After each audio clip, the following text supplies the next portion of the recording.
이스라엘 백성들이 이제 유월절을 어린 양의 피로 구원을 받고 또 홍해와 광야를 지나면서 자기를 내려놓고 또 시내산에서 하나님의 기준, 하나님의 법을 또 받게 되었습니다. 그리고 성막 훈련을 통해서 구원의 전 과정을 의식화, 체질화하는 그런 체험을 하게 됩니다. 여러분, 신앙은 하나님의 진리를 반복해서 익히고 배우고 순종하여 그 하나님의 진리가 자신의 삶이 될 때 그것이 열매로 나타나게 되는 것입니다. 그때 하나님의 스피릿이 나의 스피릿이 되고 하나님의 뜻이 나의 뜻이 됩니다. 하나님의 DNA가 그때 내 속에 흘러 들어와 하나님의 DNA가 내 속에서 역사하게 되는 것입니다. 이렇게 된 그의 백성들을 하나님은 이제 가나안, 하나님이 약속하셨던 그 가나안을 정복하는 하나님 나라의 제사장들로 세우십니다. 이것이 구원의 프로세스입니다. 이 과정을 거친 다음에 하나님은 그들에게 제사장의 권한을 주셔서, 제사장 나라의 권한을 주셔서 이제 가나안 땅으로 들어가게 하시는 거죠. 이와 같이 예수 그리스도를 구주로 영접한 저와 여러분들은 하나님께서 왕같은 제사장으로, 구약의 이스라엘 백성들처럼 왕같은 제사장으로 우리를 세우신다고 성경이 말씀하고 있습니다. 베드로전서 2장 9절에 너희는 택하신 족속이요 왕같은 제사장들이요 거룩한 나라요 소유된 백성이니 이렇게 말씀하셨고, 요한계시록 5장 10절에는 저희로 우리 하나님 앞에서 나라와 제사장으로 세우셨으니 저희가 땅에서 왕노릇 하리로다. 이게 바로 성경의 말씀입니다. 예수 믿는 저와 여러분을 하나님은 왕같은 제사장으로, 이스라엘 백성들과 같이 왕같은 제사장으로 세우셨다고 하는 겁니다. 그렇다면 왕같은 제사장이 되어 우리 앞에 약속하신 하나님의 나라, 젖과 꿀이 흐르는 땅을 정복하는 삶을 산다는 것은 무엇을 의미할까? 왕같은 제사장으로 세상을 살아간다고 하는 것은 어떤 모습일까? 우선 우리 그리스도인들에게는 왕의 권세가 있다, 왕의 권세를 가지고 살 수 있게 되었다 하는 그런 의미입니다. 왕은 백성을 다스리고 돌보고 보호하는 일을 하는 존재입니다. 하나님께서 처음 사람을 창조하실 때 하나님은 하나님을 대신해서 세상을 다스리고 돌보고 보호하기 할 그런 존재로 사람을 지으셨습니다. 그래서 사람에게 하나님의 형상을 부여하신 것입니다. 창세기 1장 27절에서 28절 말씀을 함께 읽어보겠습니다. 시작. 하나님이 자기의 형상 곧 하나님의 형상대로 사람을 창조하시되 남자와 여자를 창조하시고 하나님이 그들에게 복을 주시며 그들에게 이르시되 생육하고 번성하여 땅에 충만하라. 땅을 정복하라. 바다의 고기와 공중의 새와 땅에 움직이는 모든 생물을 다스리라 하시니라. 여러분, 하나님께서 사람을 창조하실 때 그의 형상을 부여하셨습니다. 그 이유가 뭐냐? 바로 왕같은 존재가 되어 하나님을 대신해서 모든 땅의 피조물들을 다스리도록 하시기 위한 것입니다. 왕의 형상, 하나님의 형상을 부여하신 이유가 거기에 있습니다. 그러나 아담과 하와가 죄를 지음으로, 그래서 타락함으로 인류는 하나님의 형상을 잃어버렸고 왕의 형상을 마귀에게 빼앗기고 말았습니다. 다스리고 정복하고 그리고 돌봐야 되는 그런 존재인데, 죄를 지은 이후에 사람들은 세상에 굴복하고 오히려 세상의 종노릇하고 세상에 끌려다니는 그런 존재로 전락한 것입니다. 예수님이 이 땅에 오셔서 십자가에 죽으시고 부활하시고 승천하셔서 이루어 놓으신 일은 바로 잃어버린 하나님의 형상, 빼앗긴 본래 그 왕의 형상을 되찾으셔서 우리에게 주시기 위한 것입니다. 이것을 가리켜서 복음이라는 거예요.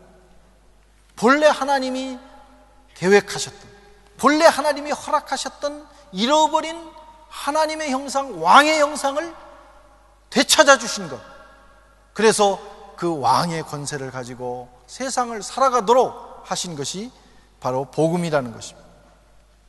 사랑하는 성도 여러분, 저와 여러분은 회복된 형상, 회복된 신분을 가지고 이제 세상을 살아가야 하는 사람들입니다.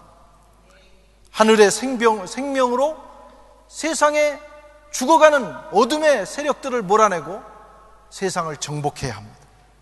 세상을 바르게 다스리고 또 세상에 있는 하나님의 백성들을 돌보는 그런 책임을 우리는 감당해야 합니다. 그래서 세상을 새롭게 하는 사명과 권세를 가지고 이 세상을 살아가야 하는 것입니다. 저와 여러분이 이 복음으로 무장하고 살아갈 때 저와 여러분이 가는 곳마다 회복과 새롭게 되는 역사가 일어나게 될 줄로 믿습니다. 어둠의 영이 떠나가고 귀신의 세력이 모든 결박을 풀고 떠나가고 저주가 물러가고 하나님의 다스림이 이 땅에 임하게 될 것입니다. 살아나는 역사가 저와 여러분이 가는 곳마다 일어나고 무질서한 곳에 질서가 서는 놀라운 역사가 나타난다, 이런 말씀입니다. 이것이 바로 왕같은 제사장으로 살아가도록 하신 하나님의 뜻이고 왕의 권세를 가진 저와 여러분의 삶의 현장에서 나타나는 일들입니다. 두 번째로, 하나님은 그리스도인들에게 제사장으로 살게 하셨다. 제사장으로 살게 하셨다. 여기에는 참으로 놀라운 뜻이 담겨져 있습니다. 제사장이 무엇일까? 제사장은 어떤 존재일까? 우리가 구약을 읽어보면 제사장이 가지고 입고 있는 의관, 모든 복장에서 그 의미가 다 부여가 되어 있습니다. 제사장은 그 옷을 입고 살아가면서 그 의미를 감당하며 살게 되어 있고, 또 저와 여러분도 바로 구약의 제사장처럼 이 세상을 그렇게 책임지면서 살아가야 하는 것입니다. 이 시간에 한번 우리가 준비한 동영상과 그리고 제사장의 복장의 부분을 한번 보면서 은혜를 나누도록 하겠습니다.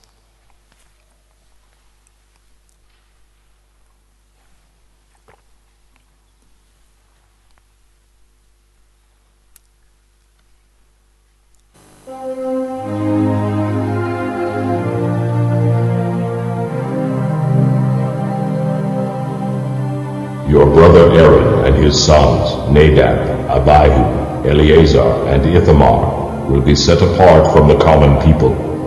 They will be my priests and will minister to me. Make special clothing for Aaron to show his separation to God, beautiful garments that will lend dignity to his work.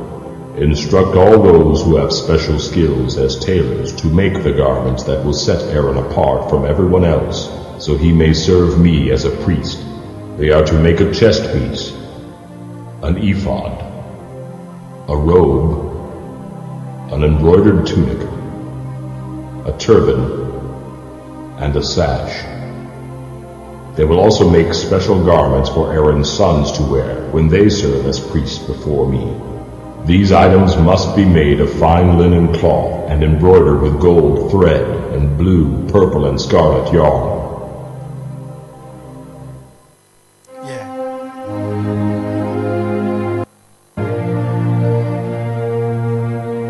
The ephod must be made of fine linen cloth.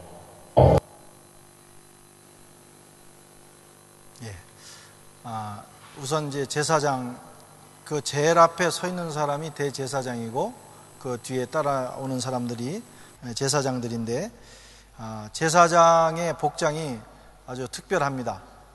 그 내용을 전부 다 살펴보기는 어렵고, 제사장이 입고 있는 그옷의 아주 중요한 부분들을 살펴보도록 하겠습니다. 예. 자, 먼저 제사장이 쓰고 있는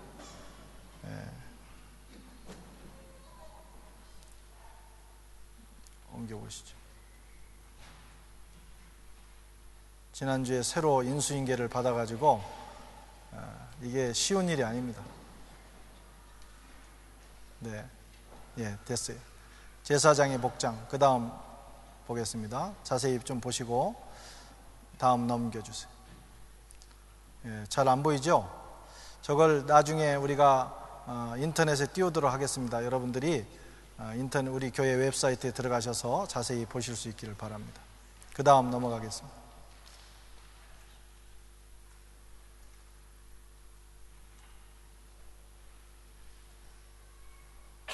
다음 넘어가 주세요.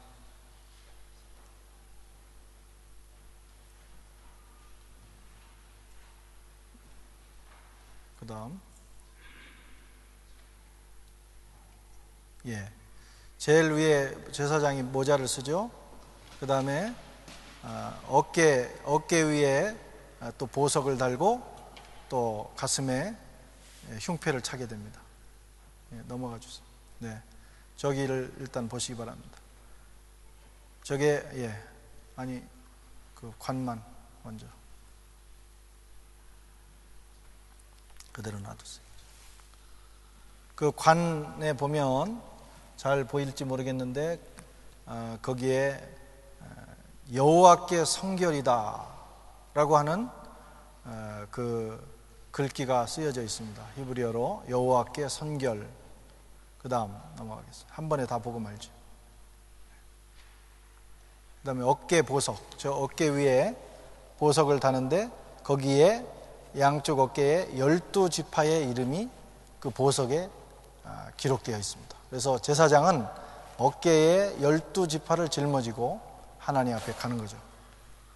그 다음 흉패가 있습니다. 흉패는 가슴에 다는 패라고 하는 건데 정의와 사랑을 의미합니다. 저 안에 12개의 보석이 3개, 그 다음에 4개 이렇게 해서 12개의 보석이 들어있는데 그 각 보석마다 12지파의 이름이 기록이 되어 있습니다. 저게 가슴에 다는 흉패입니다. 또 있나요? 예, 이제 마치도록 하겠습니다. 자, 저걸 잘 기억을 하시고 다시 정상 화면으로 돌아옵니다.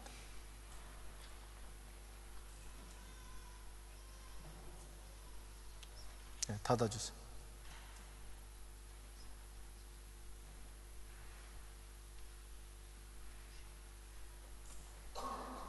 예, 이제 저를 보시고 다 기억하시겠어요? 본래는 하나하나 이렇게 이제 됐습니다. 그 조용히 해주시고 한 단계 한 단계 보려고 그랬는데 그러면 더 산만해질까봐 그냥 한 번으로 끝났습니다. 여러분 머릿속에 잘 기억하시고 보시기를 바랍니다. 제사장이 먼저 머리에 관을 쓰고 들어갑니다. 그 관 앞에는 뭐가 기록되어 있다고요? 다 잊어버렸네. 뭘 보셨나?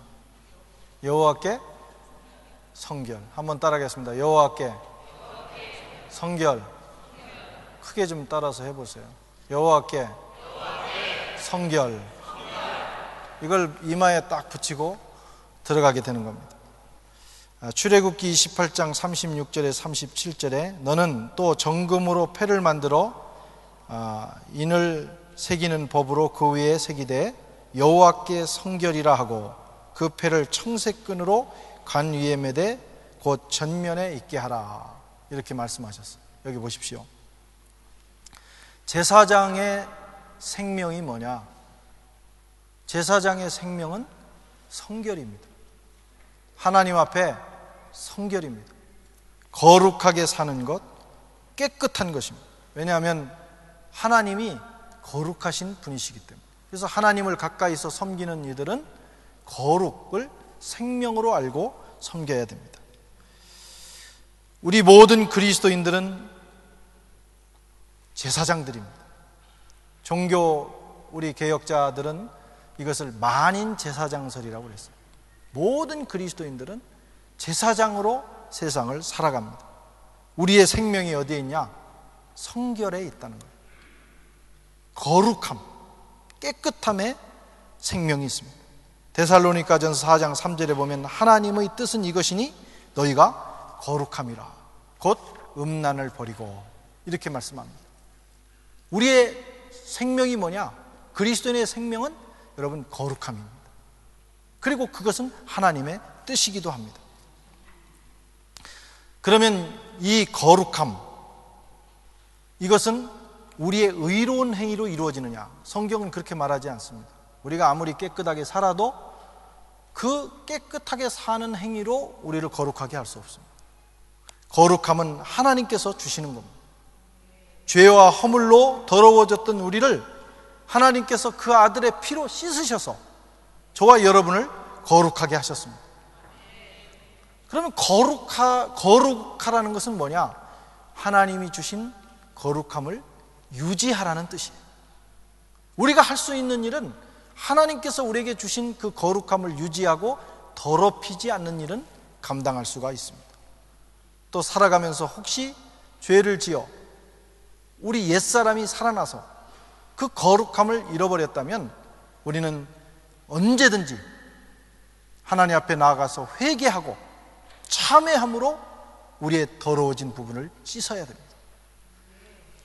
저는 매일 기도할 때마다 새벽 기도를 할 때 성막 기도라는 걸 합니다. 동문에서부터 제 마음속에 성막을 그리면서 동문에서부터 쭉 들어가서 지성소까지 들어갔다 나오는 거예요. 그러면서 동문에 들어갈 때 예수 그리스도가 유일한 내 구세주임을 고백하고, 그 다음에 뜰에 들어가서는 번제단 앞에 섭니다. 그래서 번제단 앞에서 또 제 자신을 돌아보는 거예요.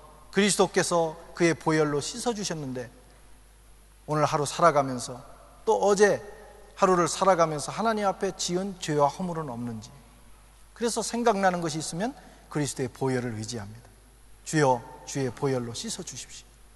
또 나를 다시 헌신하고, 하나님 오늘 또 내 지정의 영혼육, 내 손과 발까지 주님께 올려드립니다.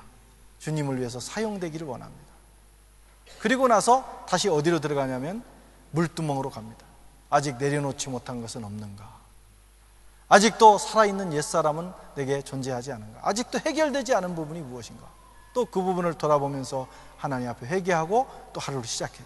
이제 쭉 지성소까지 들어가게 되는데, 여러분들도 그렇게 한번 해보시기를 바랍니다. 하루를 시작하면서 또는 하루를 마감하면서 우리는 반드시 번제단 앞에 서야 됩니다. 그리고 주님의 보혈로 나를 씻는 일을 계속해야 돼요. 우리의 원죄, 우리의 존재가 하나님의 자녀로 변화되었지만 살아가면서 매일매일 짓는 죄, 또 세상으로부터 묻어나오는 그 죄의 때를 그리스도의 보혈로 씻어야 돼요. 그렇게 해서 성결한 삶을 하나님의 은혜로 살아갈 때 우리에게 제사장의 능력이 나타나게 되는 것입니다. 한번 여러분들도 그렇게 시도해 보시기를 바랍니다. 또 이 제사장은 여호와께 성결이라는 관을 쓸 뿐만 아니라 어깨에는 12지파를 짊어집니다. 12지파, 두 보석에 12지파의 이름이 기록되어 있습니다. 9절 말씀과 12절 말씀을 함께 읽어보겠습니다. 시작. 호마노 2개를 취하여 그 위에 이스라엘의 아들들의 이름을 새기되 그 두 보석을 에봇 두 견대에 붙여 이스라엘 아들들의 아론이 여호와 앞에서 그들의 이름을 그 두 어깨에 메어서 기념이 되게 할지며.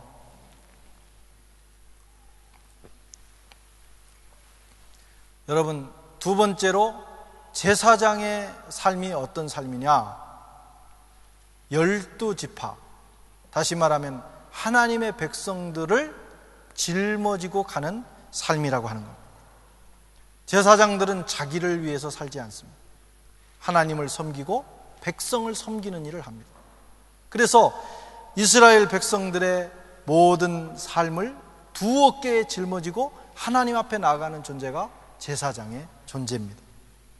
여러분, 인생은 누구나 무거운 짐을 짊어지고 세상을 살아가고 있습니다.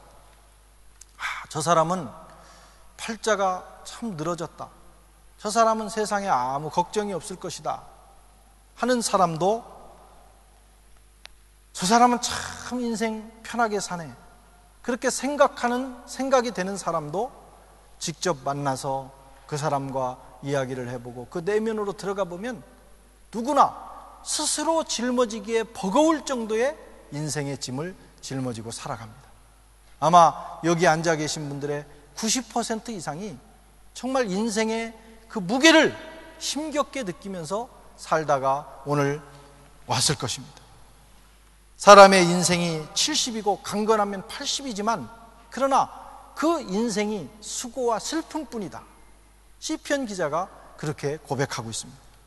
인생의 무게에 짓눌려 살아가는 것, 이것이 바로 저와 여러분들의 삶입니다. 어린아이까지도, 이제 태어나서 자라는 어린아이까지도 자기를 표현하지 못해서 그렇지, 그들에게도 인생의 짐은 대단히 무거운 것입니다. 하나님은 이것을 아시기 때문에 그 백성들, 하나님의 자녀들의 짐을 대신 져주기를 원하십니다.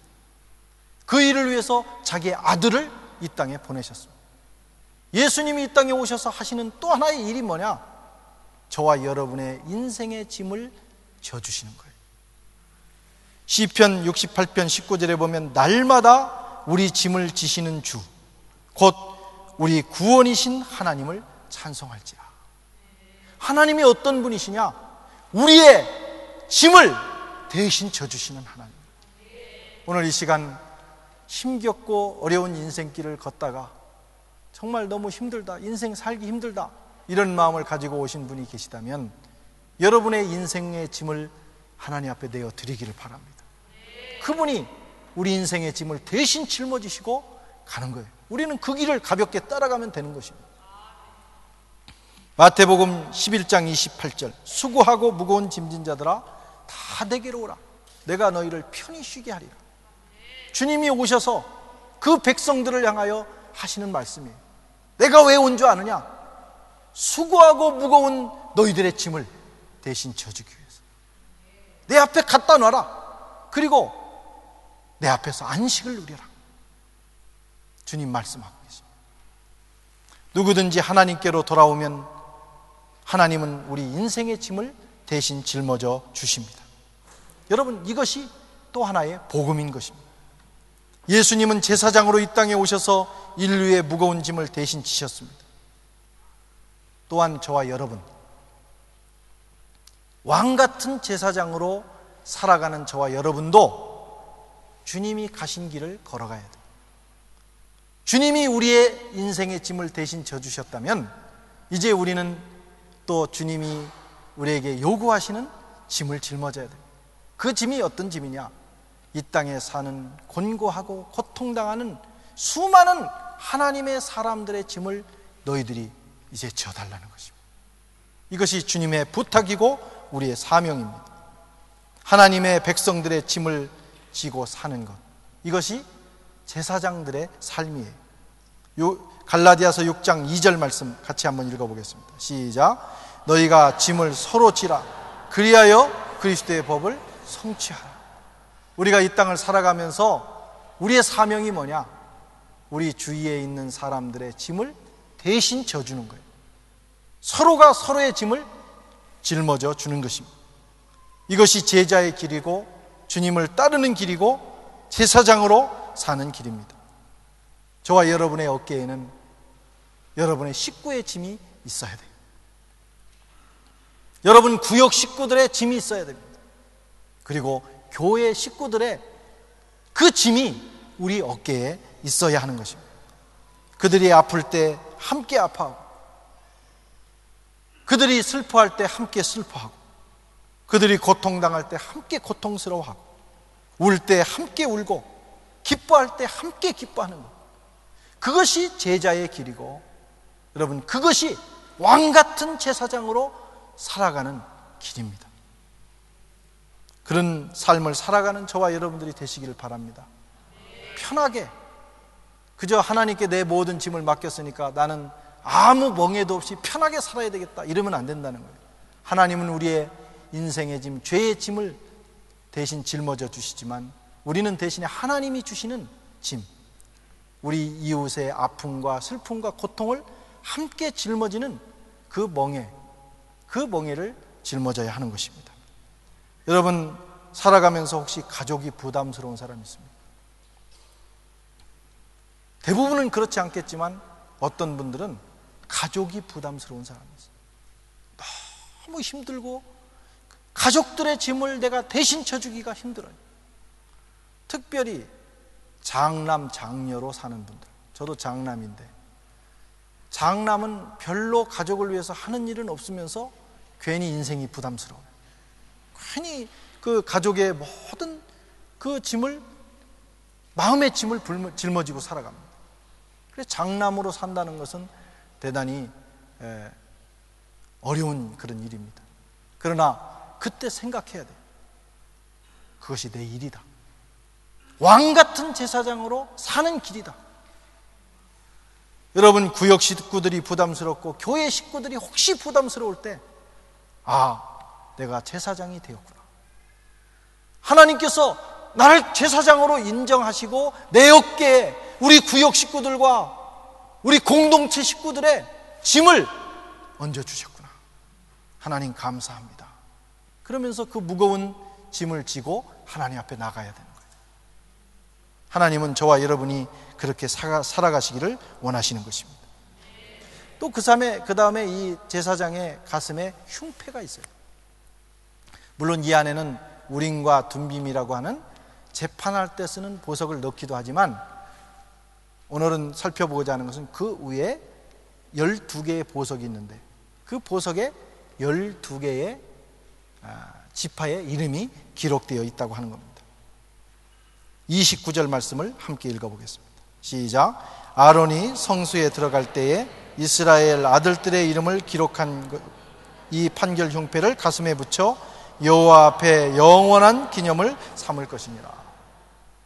그 다음에 제사장이 가슴에 흉패를 붙인 이유가 뭐냐면, 이스라엘 12지파의 12지파를 보석처럼 안고 하나님 앞에 나가서 중보하는 존재로 살아야 된다는 의미예요. 이것이 가슴에 판결 흉패를 붙인 이유입니다. 이스라엘의 12지파는 어떤 존재들이냐? 하나님 앞에 보석 같은 존재들입니다. 물론 그들의 삶을 보면 정말 형편이 없습니다. 시간 원망하고 불평하고 금송아지 만들고 하나님을 대적하고 질서를 무너뜨리고 또 하나님이 세운 사람들을 또 공격합니다.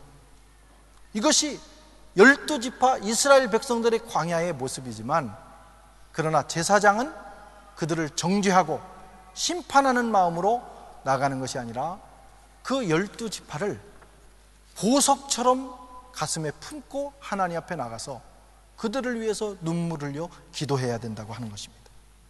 이것이 제사장의 삶이에요. 하나님의 뜻대로 살지 않고 영적으로 게으르고 불평과 원망, 공동체에 기여하지 않고 하라는 기도는 안 하고 교회와 목사와 성도들을 흉보고 교인들의 마음을 흔들어 놓고, 또 교회는 나오지만 좋은 마음으로 나오지 않는 사람도 있어요. 그런 사람들까지도 여러분, 제사장은 가슴에 품고 하나님 앞에 나가서, 하나님, 이 사람들은 그래도 하나님의 보석 아닙니까? 하나님 용서해 주시고 긍휼을 베풀어 주시고 하나님께서 이들을 사용하여 주시옵소서 하면서 중보하는 존재가 바로 제사장이라고 하는 것입니다. 이것이 저와 여러분의 삶이 되기를 바랍니다. 우리는 누구를 정죄하거나 누구를 제외시키거나 누구를 심판해서는 안 됩니다. 왜냐하면 그들이 어떤 모습을 가지고 있든지 하나님 앞에는 모두 보석이기 때문입니다. 그리스도의 보혈이 흐르는 존재들이고 하나님이 자기의 아들을 희생시켜서 값주고 사신 보석 같은 존재들이기 때문에 그렇습니다. 그래서 그리스도인의 삶은 여러분 아무리 나를 힘들게 하고 어렵게 하는 사람이라 할지라도 가슴에 품고 하나님 앞에 나아가서 그들을 보석처럼 하나님 앞에 내놓고 기도하는 존재들이에요. 그렇게 할 때 하나님께서 또한 우리의 삶을 축복하시고 제사장의 능력과 기름 부음을 허락해 주시는 것입니다. 이것이 힘들고 어렵지만 제사장의 길입니다. 목사의 길이 아닙니다. 그건 우리 모두의 길입니다. 우리 바라기는 선한교회 식구들은 이런 왕 같은 제사장이 되어 하나님 앞에 살아가실 수 있기를 바랍니다. 왕이 되어 세상의 질서를 세우고 세상을 회복시키고 그리고 하나님의 백성들을 돌보는 일, 넘어지고 쓰러져 있는 사람들을 일으켜 세우는 일에 여러분 일주일 동안 최선을 다해서 살아가시기 바랍니다.